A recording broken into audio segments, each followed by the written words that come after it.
think we can start. Okay, so evening, everybody. Welcome to tonight's event. I'm Andrew Graham-Dixon, and I'm an art historian, but I eat a lot of Italian food. I spend a lot of time in Italy, and I always try to make friends with people who are good at cooking Italian food. And I have two of the absolute top with me here tonight. This event is called Welcome to Cooking Up an Italian Summer. And it's the latest event in a series, Italy Restart, which is an initiative of the Embassy of Italy in London. Today we'll be taking a journey through the experiences and tastes of a real Italian summer. And we have a live cooking show, graciously put on by two fantastic chefs who really need no introduction, Giorgio Locatelli and Francesco Mazzei, a man from Lombardy and a man from Calabria, which I think is proof of the diversity of Italian culture. I always think Italy isn't one country, it's more like 100 countries under a single flag. But before we get going and talk about things like that, let me give the floor to the ambassador of Italy to the UK, who's going to say some words, Raffaele Trombetta. Thank you, Andrew. And first of all, let me welcome all of those who have joined us, who are going to join.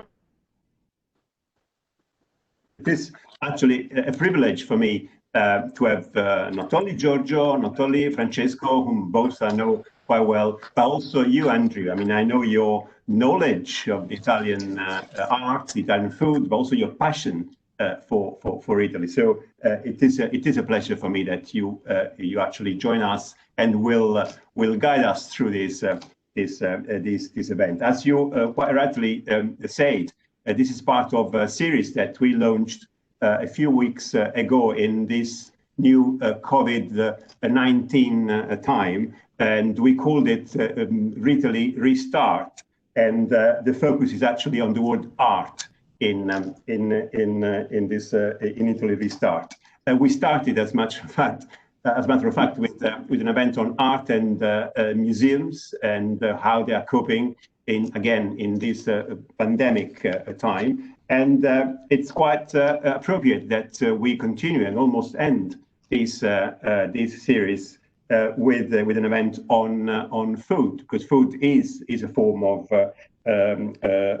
art. So when you go to an Italian restaurant, and Francesco and Giorgio own some of the best ones in the country, you are having an experience that goes well beyond the sort of culinary one. It's a way of approaching Italy, and we also hope that this would somehow inspire people after they've been to either Francesco or Giorgio Locatelli to go back and repeat the experience in Italy. A few days ago, I happened to watch a program on TV, and they were showing this machine, this robot that apparently can make pizza.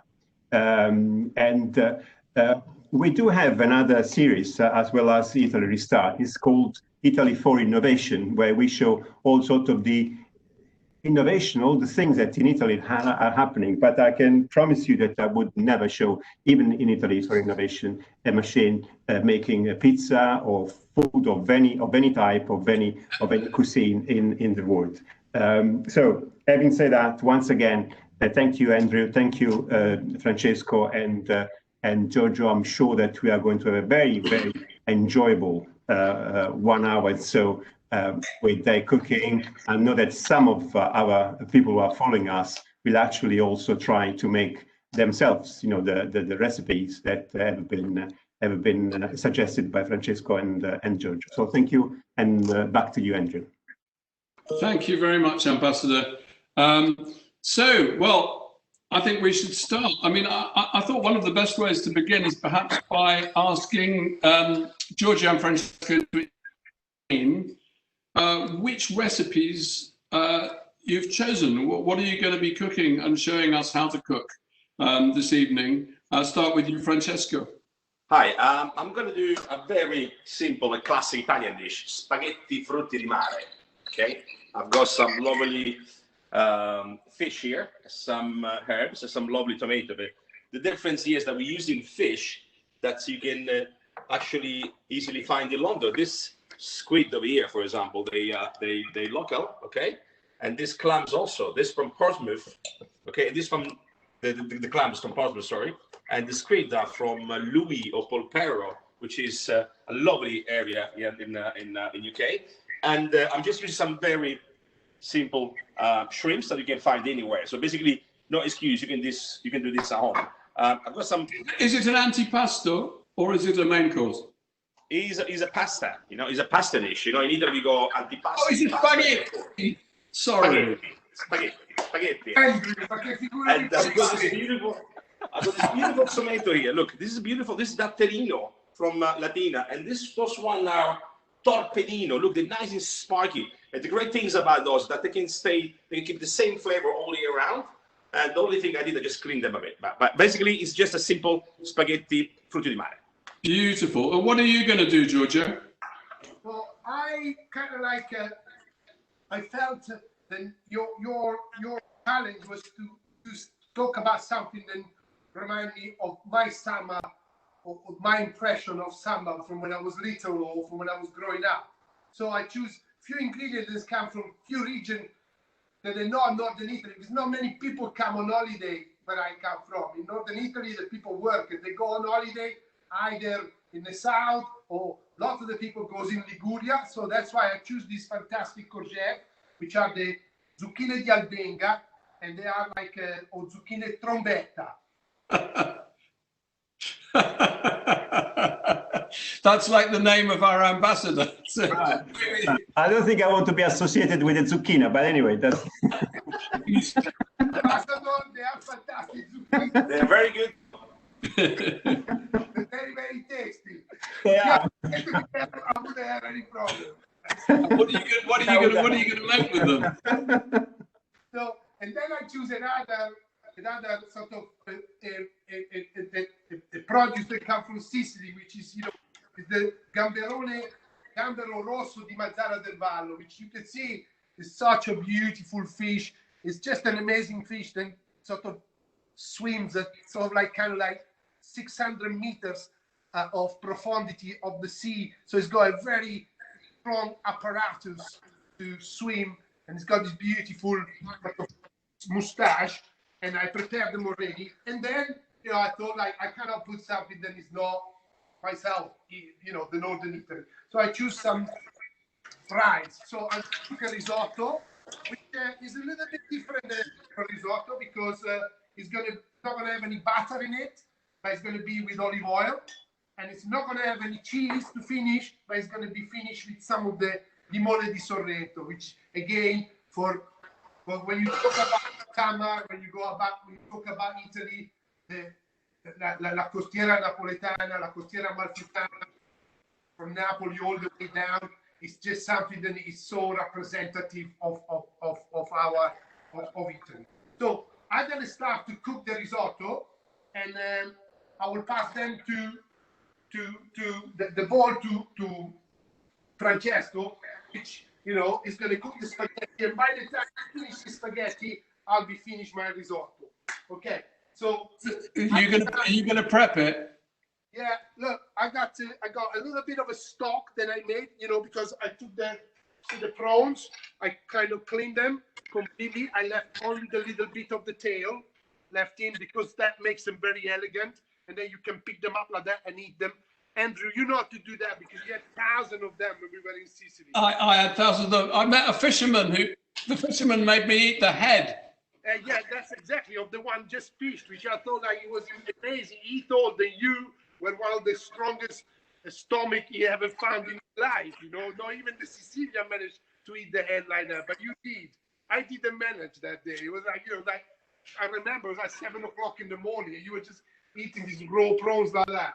Anyway, so I took the heads and all the carapace, all the outside skin, and I added some water, a little bit of vegetable, and I made a little bit of a stock, which, you know, it makes a fantastic flavor. I would like to say this, if you cannot find these type of prawns, you know, normal prawns are absolutely okay for that. Quite important to buy a prawns that hasn't been already peeled. but you know, to buy a clothes that has the heads and the tails, and then using the heads to make the actual stock. How long do you boil the stock? Sorry? How long do you boil the stock? For every fish, I teach you that many times. I know. Every fish stock doesn't need to cook more than 20 minutes. At 20 minutes, more than 20 minutes is not useful. It doesn't really extract any more flavor. It's completely contrary of the collagen that we have on the normal stock. The more you cook, the better it is. With the fish, you don't have that. So you don't need to do that. So 20 minutes is more than enough. I get a bit of fire on this. And I got some onions. Then I have already sort of sweat out for a bit. I also have a couple of pieces of garlic, which I put in, but you know, I leave it whole like that. So it will be absolutely ready for me to take them out. I don't want the meat. I just want the flavor. And again, a touch of olive oil. And as you can see, there is two things that I'm using to make this risotto. One is a copper pan. The copper seems to do a much better transition for the risotto. So cook a risotto in a copper pan, it's always better. And also, I use a wooden spoon, which I know that, you know, is in restaurants is considered a little bit unhygienic, or is not allowed anymore to use that. But you know, I keep on using it all. Here are my courgettes, which I put in. As I say, if we're using this courgette, if you can find courgette at Trombetta like this, that's absolutely perfect. That's a lovely colour they are. If you cannot find this type of courgette, then I will always think to add or normal courgette, the one that you grow in England. Those ones, the main thing is not to add them now, but add them after we put in the wine. I will show you that. Okay, this is cooker, it's cooking, and I'm adding my rice. 1, 2, 3, 4, 5 handfuls. What type of rice? Yeah, this is a very important question. You know that there is many different types of rice. This is a super fino carnaroli because, as I said, I want to cook a risotto that is a little bit more all'onda. I want a soft risotto, so I want less amides in there. This that I'm doing now is the process of tostatura. So I'm bringing the temperature of the rice up. This is quite important, you know, and it is important because then the rice would actually release much better at this wall that amide that is got inside. I got a little bit of white wine. Any white wine, dry white wine is very good. No sweet wine in this case. In my case, I got some Soave, but you know, any dry wine is absolutely perfect. Listen, when you make a risotto, it's also, you know, you have to use all your senses, you know. It's not just about what you do on the pan. Listen to this. Okay? Very, very warm, the pan. And, you know, and now I'm going to make sure that the wine is completely evaporated. This is a very important thing because if you do not allow the wine to evaporate perfectly, what's happening is that you're going to have a risotto that has a very distinct flavor of the wine, which you don't want that. Okay? Giorgio, we have a question from somebody. Yes, tell me. A lady called Julie wants to know if the Trombetta tastes significantly different to regular courgette. No, mostly the flavor is the same. It's slightly sweeter, but what is the difference? The difference is in the consistency. The consistency is much harder than a normal courgette. That's why if you have normal courgette and not these, I will add. You see now my wine is completely gone. It's completely, can hear it screaming also, screaming almost. And then here we are. I'm gonna go with my stock. I'm adding the stock. The stock is hot, very hot. I just turned it off from the boiling now. Yeah, so it's 90 degrees sort of thing. I'm adding the stock, and now I'm gonna have to stir the risotto. Stirring the risotto is a very important thing. When you start the risotto, as we say, it's like making love. It's 20 minutes, you don't have to give up.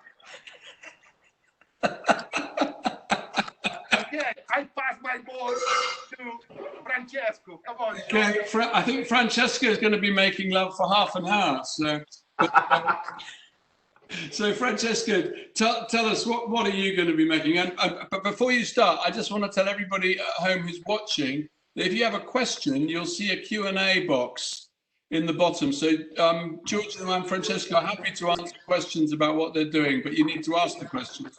Sorry, Francesco. So where were we? What are you doing? So I'm doing actually for spaghetti frutti di mare. I've got some beautiful ingredients here, as you said before. Look at that, beautiful clams for Portsmouth, okay? And this squid are local as well from Louis and Polpero, my fishmonger set. And I've got some lovely torpedino tomato and this yellow beautiful tomato from Latina as well. And this is a British parsley, and there is basil from my garden. Some lovely Trombetta onion that I know is not on my recipe, but Andrew, come on, look at this, it's so beautiful, so sweet. Delicious. Those. That I'm going to use. And I also today find this beautiful wet garlic here. Have a look at this. This is beautiful. It's got very little season, all right? Just a month or so. But the flavor of this is so intense. It's so beautiful. It's so actually quite light. There is no, what we say in the middle, l'anima, right? The green stuff which makes the garlic flavor very, very strong. And of course, as being a good Calabrese, peperoncino, right? This is a Thai one. Where's the garlic from? The garlic is English as well. Don't ask me where from, but he's English. I can tell you that. I've got the White brothers next door. From the Isle of Wight. That's a tomato, right? Okay, so I'm going to start here.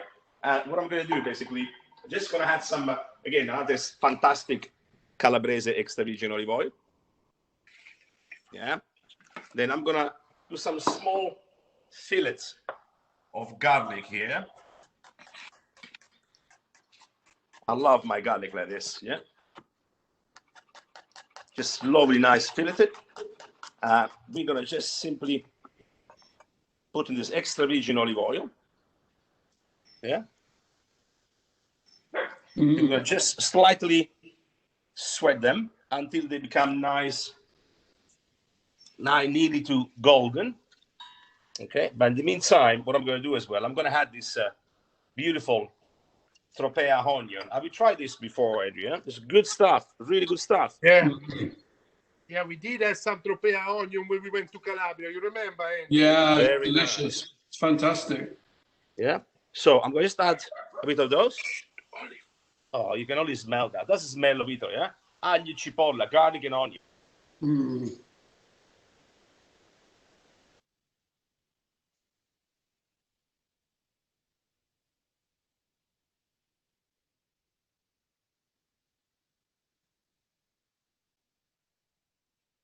And I've got this part as well called the neck, Giorgio. This is basically apparently the sweetest part of this fish, which is I just discovered years not a long time ago. So I'm going to just add them here. Nice. How long do you cook the squid? Well, the squid, they're going to cook all the way through. I mean, what we say in south of Italy is you cook the squid 1 hour or you cook the squid 1 minute. For example, because if you leave the squid to cook halfway, okay, the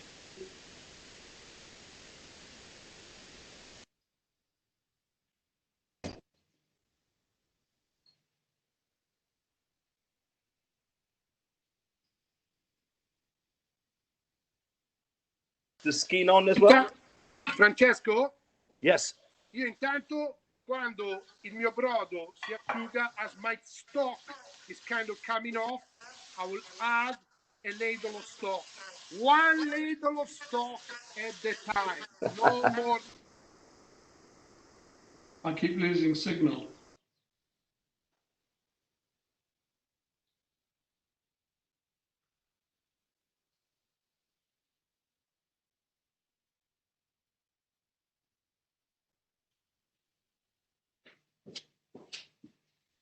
I've got no signal.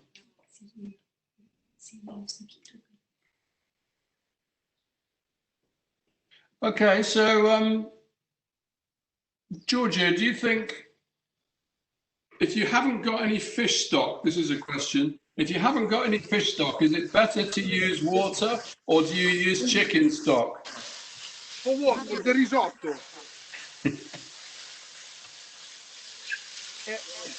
For the risotto,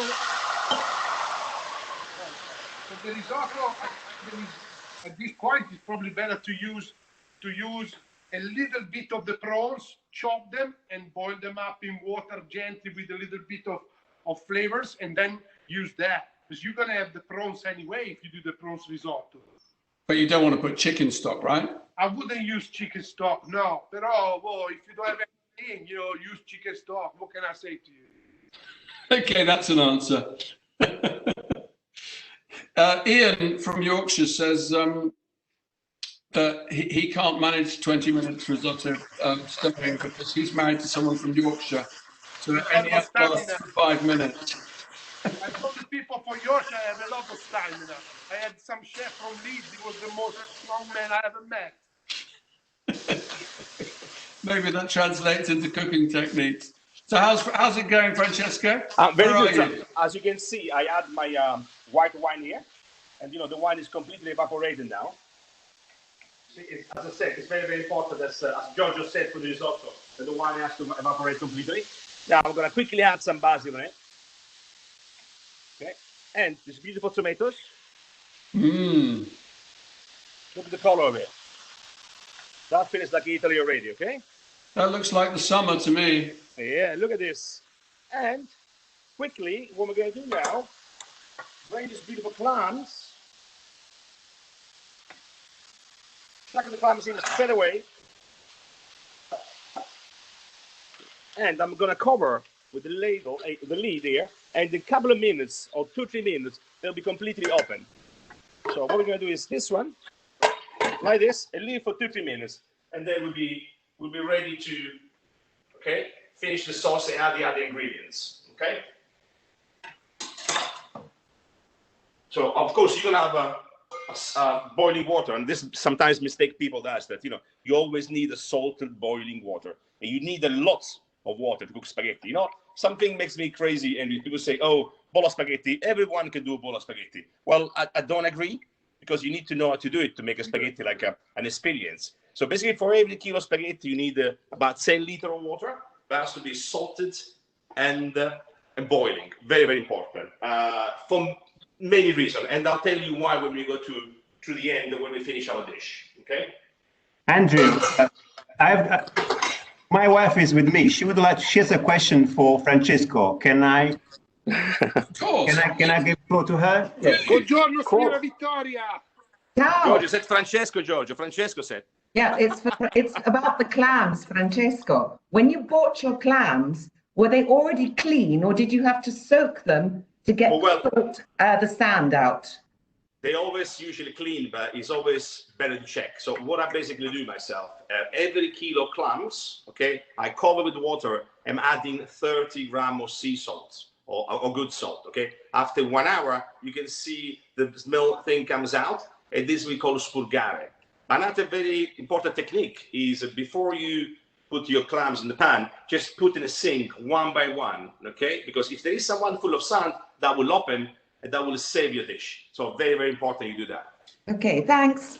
Thank you. Nice to meet you. Good to see you again. Nice to see you, Francesco. I hope to come to your restaurants very soon. Oh, please do. Please do.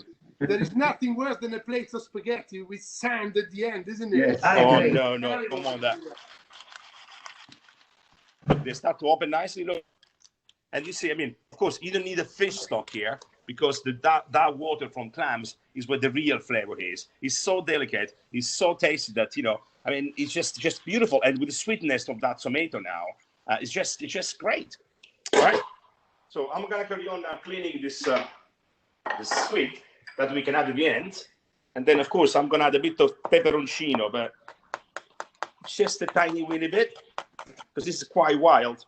Oh, Francesco, ma li hai buttati gli spaghetti? No, ancora no, adesso li butto. Quanto tempo abbiamo? Non lo so, dillo te. How's it going, Giorgio? How ready are you? No, I got at least 8 more minutes, 8-9 minutes. Okay, perfect. So I'm going to put the spaghetti in now. Okay, put them in. So Giorgio's recipe is reaching a climax, and Francesco is about to put a spaghetti in. Look at that. Salt, boiling water. That's what you need. Of course, so usually for 10 liters of water, we put like a tablespoon of salt. But of course, as a good chef, always taste. It's very important. Always taste the food. Always. Even if you're sure, just taste again. It's very, very important. Okay? So Giorgio's got 8 minutes, so I need to hurry up, basically, right? Okay, look at this beautiful squid here. I mean, wow. I couldn't believe the first time I saw the squid that the squid is as good as in Italy, in UK, which is absolutely beautiful. And last week, we did the fantastic barbecue, Giorgio. And we pan-fried with a big pan. And there was the highlight of the barbecue. And actually the barbecue with the rain. Because it was raining so much. That's a British barbecue. With umbrella, you know? That's cooking up an English summer. Yeah. Okay, so got the squid here. So put the squid inside. It's nice pan here. And now I'm gonna go. Yes. I'm taking off the garlic gloves that I put in. I'm taking them off now. Okay. So I don't want it to taste too much of garlic. Okay, that's a quite important thing because I want the sweetness of the gamberi to come through. And have a look at this, Giorgio. Look at the vongole here. They're completely open. Now, it's very important that we don't cook the clams so much because, again, they will become chewy. Just when they have to open. Look at this beautiful sauce around here. I mean, just, mamma mia, I'm going to have some now, basically. Well, I'm definitely going to have some later. I don't know you guys, so yeah. So I apologize for the poor picture quality occasionally. I think it's to do with the vongole steam on the iPhone. Yeah. Let's have a look. We're not so high-tech, you see, today. That looks fantastic. I'm so hungry. Okay, good. It's a bit cruel to have to do this without being able to taste anything. I know. How's it going down there? John, I'm good. I need 8 minutes. How about you? Yeah, I can slow it down a little bit, you know. But on the main time, I want to show you. If you don't have anything to show, I want to show something that I just done before. Please do. Yeah. So look at me. I took the flour, you know, and I opened them up completely. Right. Nice, bellissimi quelli. And I just made them flat out like that. Okay. Then I cast them with a little bit of oil, and then I put them in paper with a very low oven at 60 degrees, and I made these, which is going to be like some crisps that I put on top of the risotto. So, and that's with the flowers from the courgette. That's right. So just kind of like dry the flour, and it will give a lift to the dish because risotto is one of these dishes that it always looks a little bit flat on the plate. So when we serve it in a restaurant, we always try to give it a little lift and color. Okay? Great idea, Giorgio. Great idea. Okay, so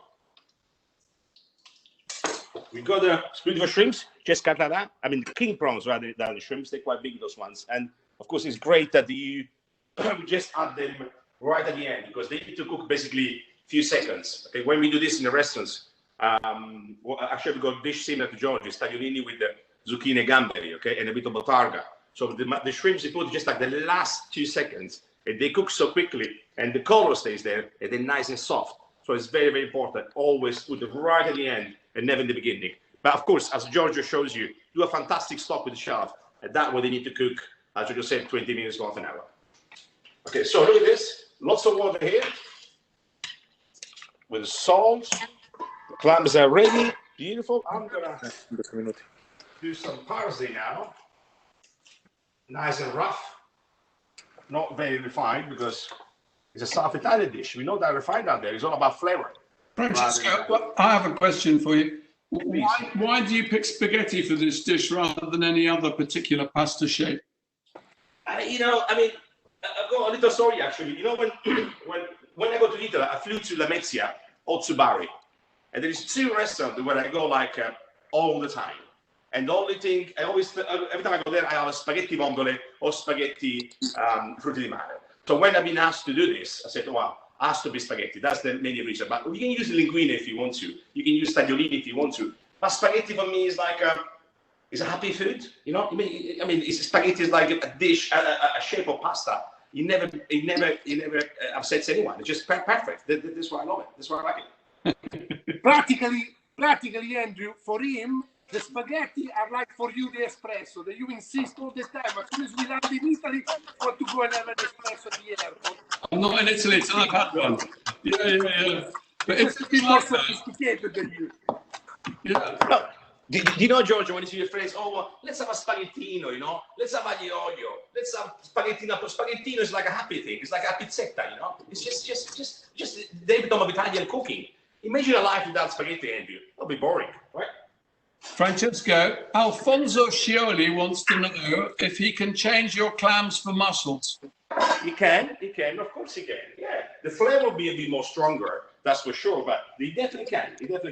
So, Giorgio, look at this. I'm ready to put the pasta in, but before I do that, I'm going to add this squid. That's strange, but squid at the end, yeah? But trust me, it really works. Yeah, and I'm going to now add the spaghetti in it because, as I was telling you before, Andrew, the spaghetti now, what they're going to do basically, they're going to release this, a little bit of starch. But in the meantime, they will absorb the flavor of the clams and the shrimps and the squid and the tomato. So we have a lovely, harmonious dish. Okay? So look, that's the way you should be. I mean, always keep your pasta 3 minutes before the packing, the time you always find on your spaghetti packet or stuff like that, and let it cook in the sauce. And if you need, just add a little bit of pasta water, because the pasta water is also full of starch, and it helps to make a lovely emulsion, let's call it that way, without adding butter or something else. We're just going to add a little bit of more extra virgin olive oil before we finish. Okay? That's a good tip. I remember a chef in Rome once told me, you must always keep a bit of the pasta water if you're making a carbonara, because you might need it to make it into an emulsion. Absolutely. If the chef was not, he was a Muslim chef, a teacher to make carbonara. Yeah, I remember that guy. How are you getting on, Giorgio? How are you getting on? Are you nearly ready? I'm nearly ready as well. Very, very close. This is turning into a race now. Like no race. Just a good fun, actually. It's very good timing. Sorry, Andrew? I said it's very good timing. Yeah. We tried this 3 days in a row, Giorgio? Which is not true. Man, you have to have good timing. Okay. Have you got the pasta in the pan? I've got the pasta in the pan, Giorgio. Have a look. Okay. I'm happy with my risotto. And I'm going to proceed. Okay, the pasta there, I'm going to put the last touch here. Some extra virgin olive oil. It smells so good, guys. So good. Would you ever put olive oil in the water that you use for the pasta? Never.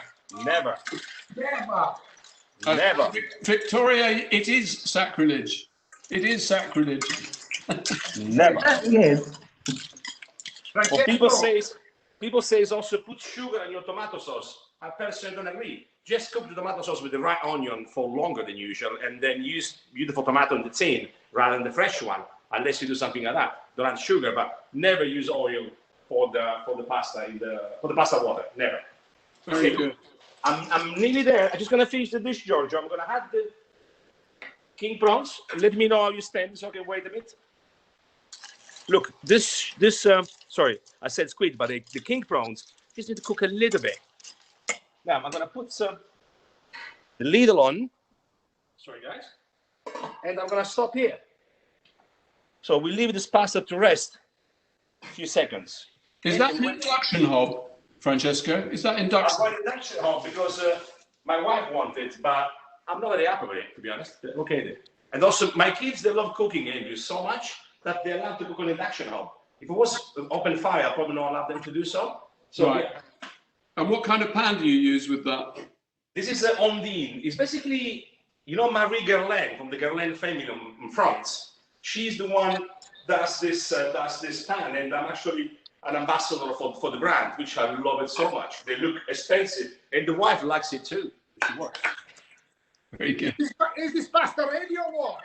It's ready. I'm ready, Giorgio. I'm ready. Look. Okay, so because I got to take the risotto out of the fire, okay, and I'm gonna have to add my raw prawns now. The prawns go in when the risotto is finished to cook. Here you are. Gently, I will let them cook inside. How long do you leave the prawns in there? About 1 or 2 minutes. You know better than me that you can eat these prawns raw. So less cook they are, better it is. I proceed to add a tiny little bit of parsley. Very tiny. Okay, so I'm gonna finish this as well. I'm adding the very rough parsley. You're doing synchronized parsley. This is fantastic. And look at that, lemon juice, crazy lemon juice. I love it. And the lemon zest as well. So just that zinky. Lovely flavor. While Francesco is adding the lemon zest, I'm going to show you what we're going to have. Instead of adding... I'm ready to play it when you are, Giorgio. I'm ready to play. We need to see Giorgio. Of Francesco in the pan, but also my risotto makes a sound. Nah, Londa, that's a Londa, yeah? Okay. And one very important thing, whenever you go a lemon, never cut a lemon like that. Silly to cut a lemon like that. You cut a lemon like that. So then you can take your thing off, then your hands go like that. I'm start to play, Giorgio. I'm allowed? Yeah. Okay, look. Start to play.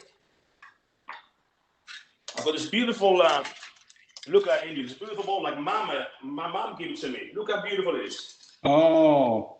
This is the way we eat pasta home. Check it on the table, and then everyone can dig into it. And look at that. I mean, this smells so good, guys. I'm sorry you cannot try that, but I can tell you, you have to trust me. It's so good. I'll tell you something, Francesco. When I see that like that, I immediately say to myself, that bowl should go on a table outside, not inside. Yes. Should we go outside? Outside. In fact, could you bring it to my house now? Oh, yeah. Of course. The pasta will be slightly overcooked, but no problem.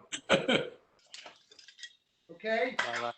Risotto all'onda, eh? So, Grande Giorgio. Pour of stock, and then, obviously, as we say, instead of having butter, we're going to finish the risotto with some olive oil. This is Sicilian olive oil.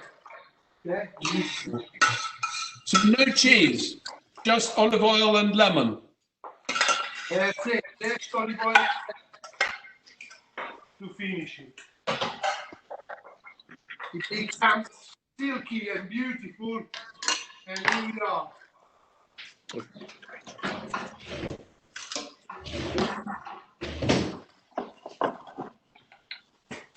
Show me that risotto, Giorgio. Look at that. That looks good. That looks good. Mmm. Wow. It all looks good. What wine would you drink with these dishes, guys? A lot. So it doesn't matter, just drink a lot of wine with it. No, I love my Gavi. I love my Gavi di Gavi La Scolca. Is my favorite wine. So it goes definitely well with this beautiful frutti di mare. You know, it's simple, it's very light, so you can have a glass more. Lovely. Giorgio, you've changed Claire Holmes's life. She will never cut a lemon straight across again. Never do that again. Giorgio, can we try? Look at this. I'm waiting for Giorgio. I'm a gentleman. Okay, so Giorgio, you're going to do synchronized eating in a moment. Francesco's going to, I think we'll have to go 1, 2, 3, eat. And then you'll have to tell us how it tastes. Yeah, we're never going to say it tastes horrible, do we? Okay, 1, 2, 3, go.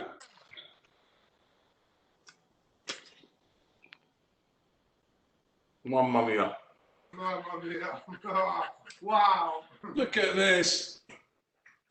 Wow, Sorry, guys. Does anybody so good. find this So slightly good. frustrating? This is so good.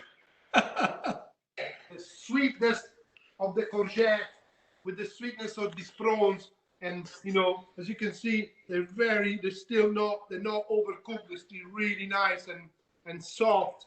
This is unbelievable. Mm. Yeah, everything is sweet here, Giorgio.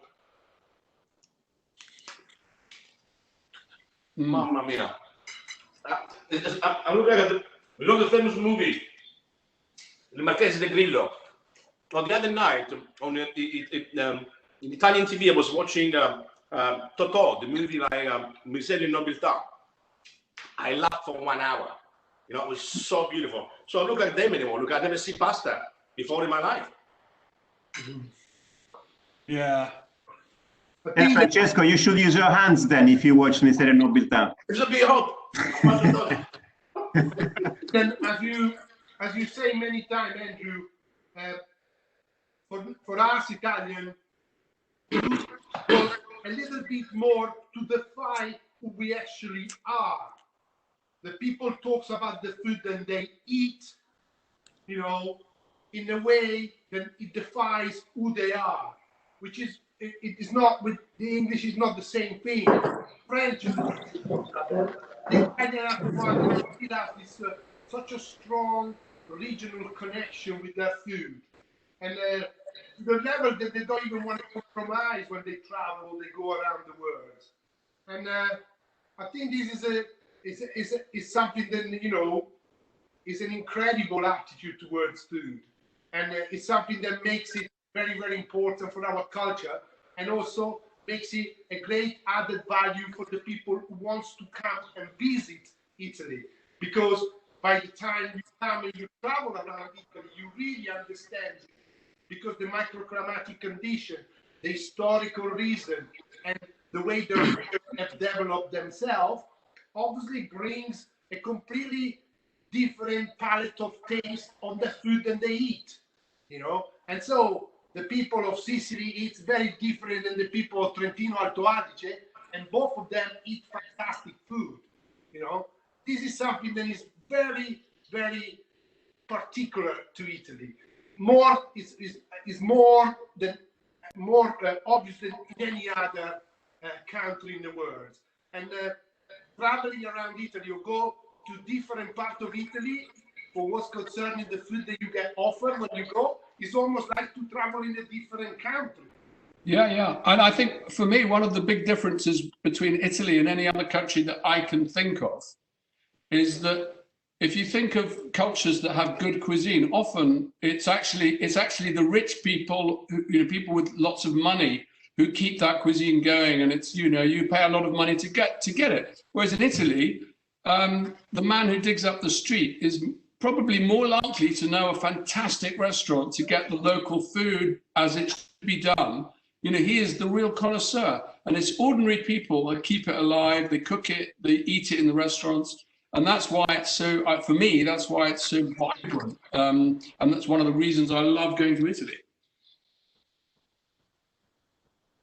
Well, I think that, I hope we have done justice to Italian produce and to Italian food today. And put a little bit of, and make the people really want to go back to Italy for the holiday in summer. Because we definitely need it now. We need people to travel back to Italy as possible. Oh yeah. Because all our friends, restaurateurs, and so obviously they still have a market that is their regional and local market, but the influx of tourists during the summer, it is a very important income for them that will allow them to stay alive and feed their family during the winter. So So everybody go to Italy. Forza Italia. Forza Italia. No, I agree with Giorgio. There is a lots of friends of mine. They go, you know, there's a summer business like small hotel or ristorante or Lido, right? And they basically work 3-4 months in order to cover all the winter. At the moment, it's a bit tough. I was actually talking to one of them yesterday, Giorgio, and he said that yes, there is a lots of people now, but the next door people, basically people that don't spend that much money because, you know, it is what it is. So let's hope everything's going to change soon in the next week or so people can jump on the plane again, go and enjoy our beautiful Italia, and making sure that we go back to normal. I know it's a bit tough, but it's a bit difficult, but hey, we just hope, and the let's hope is going to be that way. Yeah, food is life. So it's good to talk about food when talking about Italy and things restarting and things perhaps picking up again, which we all hope they will. No, if I can, now, because there is not so many people, there is not too many queue in all the museum and everything else, which they all kind of open. If I can add what I want to thank both Francesco and Giorgio for what they said, because it's what we want. We want people to go back to Italy. We want people, you know, to enjoy restaurants, but also museums and going to opera. All these things are reopening. But one thing I want to stress is that they can do that in a safe environment, because this is important now. But you go to a place, you go to Italy, and you must feel that you are safe. That's the big efforts that now all regional, local, national authorities are trying to do, to make sure that when you go to Italy, you can enjoy what you want to do, at the same time feel safe. That's our big challenge and big efforts at the moment. Yeah, absolutely. Well, thank you very much, guys. And I want to know from you, like, which we didn't talk about yet, is Francesco, if you do go on holiday in Italy, you know, I do. Yeah, I do. Do you go back to Calabria or do you go to other regions? No, I'm actually a bit boring. I always go back to Calabria. No, it's not true. I mean, I go to Calabria.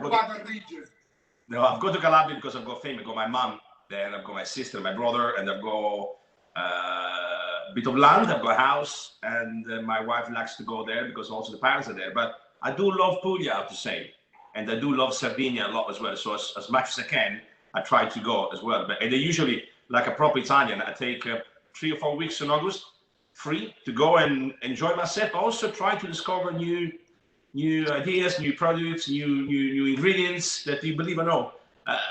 I'm sure Giorgio agrees with me. Italy is known not for many things yet. I mean, of course, pasta, risotto, tortellini, capelletti, but Italy's got lots to give away still in terms of food.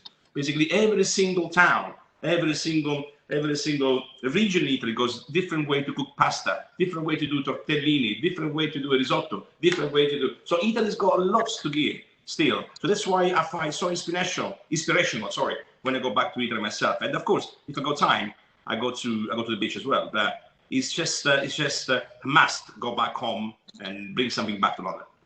That's interesting. How about you, Giorgio? Andrew, you know that I am a Polentone. I'm from northern Italy. I'm from the lakes.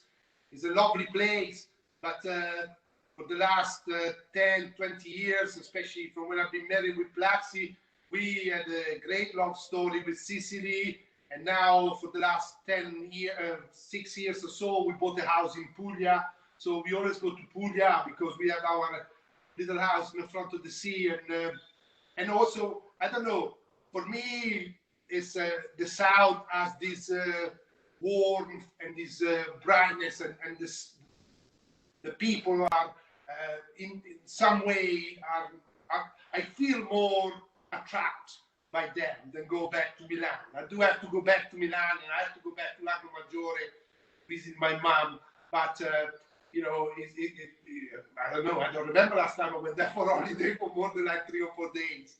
More than that, I'm very attracted by the South. The South is a love story for me. How interesting. Yeah. I mean, I've just been discovering, really, I had an invitation from some people in the mayor's office in Le Langhe, and they were publishing a book about architecture in the Langhe, and I was writing an essay on the neo-Gothic. And so I spent some time in Piedmont and then the Langhe and all around there.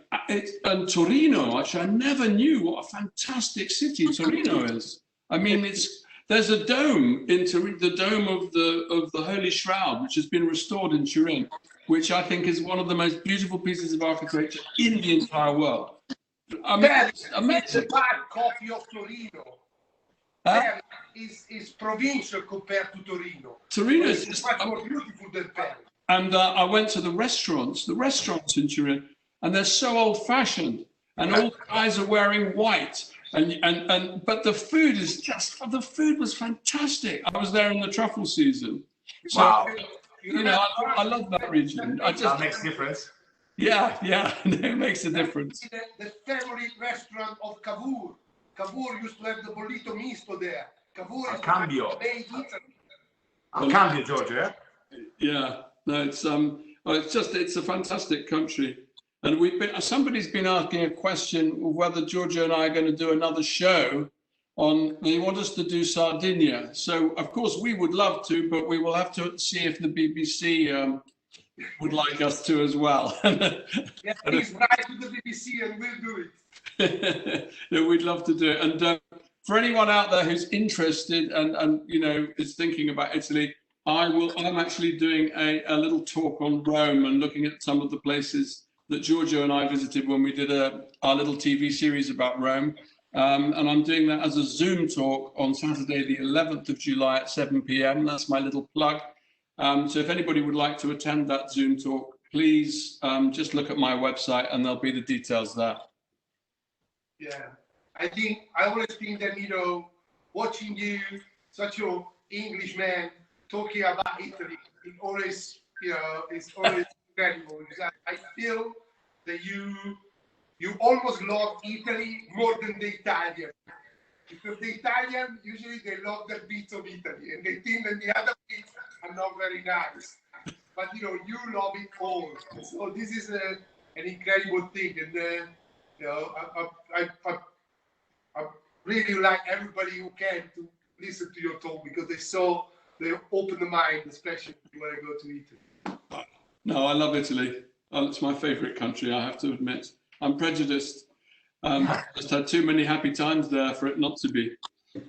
Yeah. Is there any other question that come through? I'm looking to see. There's a question. I was going to ask Francesco, when are you going to open your restaurant now in London? Are you going to open it soon? I'm actually, Giorgio, I'm opening on Saturday. I'm opening Radici and Fiume, but I'm not going to open Sartoria until September. So when are you going to open Radici and Fiume on the 4th? On the 4th, to be honest with you, we are fully booked both nights. So we have to say lots of support, which I'd like to thank you from the Italians in London. I've got quite a few. They booked already, so if someone is online, thank you very much. And lots of regulars. And it feels like, guys, that people want to go back to restaurant. I know there's a restriction. So lots of them, they're afraid to come in. They'll be worried. But the majority, they want to go back to restaurant. Sorry. So it's a good sign. We're going to open Locanda on the 8th. And again, you know, we opened the reservation on Monday, and again, the 2, 3, 4 days at the start, the people are calling, and there is a great interest for that. So I feel that the British people they're missing the good Italian food. I think so. We've got a specialist question for you both. Does Giorgio or Francesco ever cook with the mature tromboncino that goes like a butternut squash? It's the butternut squash, you know. It's the tromboncino, the one who stays green. It doesn't become yellow. Yeah. Do you ever cook? No, I actually. When I remember, I used to be a little boy. My nonna used to have ornaments on top of the fireplace. Like gourds, yeah, they look great. Yeah. Yeah, it's very dry, it's very hard, you know. Okay, so maybe not to cook with. I never cooked so. Maybe I'm sure it's amazing, but I never tried to cook with it. It was too beautiful to see the way it was up there. And Nonna was quite jealous about it, so. Sacramaro, it's got this funny flavor, isn't it? Yeah. But, any other questions? I think that's all the questions. What I was going to do now is I was actually going to pass back because I think Raffaele was going to just say some words to finish off this very enjoyable event. Not as enjoyable as it would have been if we could have eaten the food, but hey, we got back everything. I know what I'm going to be. I know what I'm going to be asking you to cook for me if I'm ever allowed in the same room with you again. Okay, so Raffaele, please. Thank you, Andrew. It has been, yes, the most enjoyable, but also the most frustrating event we have done so far in our Italy Restart, because watching Francesco and then Giorgio eating their own food, it's only frustrating. So already decided, Victoria, we're going now to call both of you and book a table at any of your restaurants. No, thank you. It's been very enjoyable. Also, very much appreciated, the efforts also to show what Italy's different regions have to offer. I'm from Naples, so of course, when I go to Italy, I go to Naples. This year, I'm going to the Amalfi Coast. I'm going to Positano, but then I will also go to Umbria this year. And I want to say to Giorgio about Milan and Lombardy, there is also a lot of nice things, a lot that also that region has to offer. Milan is a beautiful city. I know. I mean, it's not just the financial or business center. It's also a good life there. So, I mean, coming from someone coming from the south, I want to say that also the north has a lot to offer to people who want to go and enjoy. So, thank you, all of you. Thank you, Andrew. As usual, you have been, guiding us through the pleasures of Italy, and you definitely are a big supporter of our country. I want to thank you also for that. Prego. And all of people who have been following us, have been more than 200 actually, following us and enjoying this evening. Thank you. Yeah. Buonasera. Arrivederci. One thing, because we wouldn't be able to have done this without the fantastic support of Francesca. Francesca, bravissima. Francesca è calabrese, that's why. People for Francesca. Thank you, Francesca. Brava Francesca. Grazie mille. Ciao.